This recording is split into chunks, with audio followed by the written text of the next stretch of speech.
Okay, so I was on YouTube, right? And I was just looking through YouTube.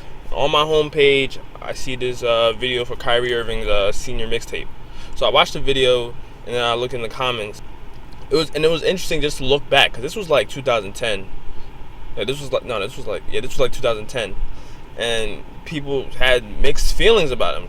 He was getting compared a lot to like players like Derrick Rose and John Wall. Those were the big comparisons at the time. And it was just fascinating to see like what people thought about him back then, like coming out of high school. And some of the comments were like,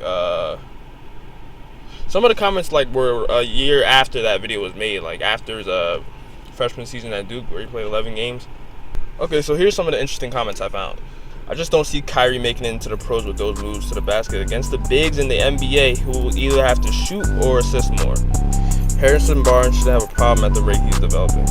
I take Kemba Walker or Derek Williams over this guy. Kaz, if you take this guy to resurrect your franchise, the LeBron curse will be alive and well. He plays half a season at Duke due to injury and his stock is still that high. Irving wasn't even the best player on Duke. And you're telling me he's number one overall? What am I missing here, guys? Kyrie was the best available player, and yes, worthy of the top pick. Kid is legit. Why does every great point guard all of a sudden have to be as fast as Wall or Rose? So if you're not as fast, you can't become an elite point guard? Kid is a better shooter than both. He changes speed and direction just as good as anyone in the league right now. He finishes at the rim with both hands. He doesn't have any glaring weaknesses and has played top comp since he was a junior in high school. He plays his best ball against comp. Where's their left hand? This kid has no left hand, even on lips. Don't you think 11 games played in college is a small sample size to rate guys as number one overall? I watched Duke and ACC basketball all season. It doesn't have that wow factor. All I'm saying is that Derek Williams, to me, is the better and safer pick in the draft.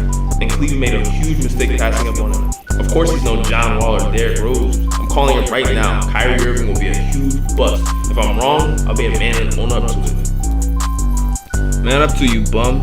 Yo, did you really say this 6 years ago? Shake my fucking head. If you're going to miss, this is how you do it. He's going to be a starting point guard in the NBA for 10 years. Saw him live at Nike Extravaganza. This kid is outstanding. Coach K doesn't recruit one and done players, so he'll probably be at Duke for a few years.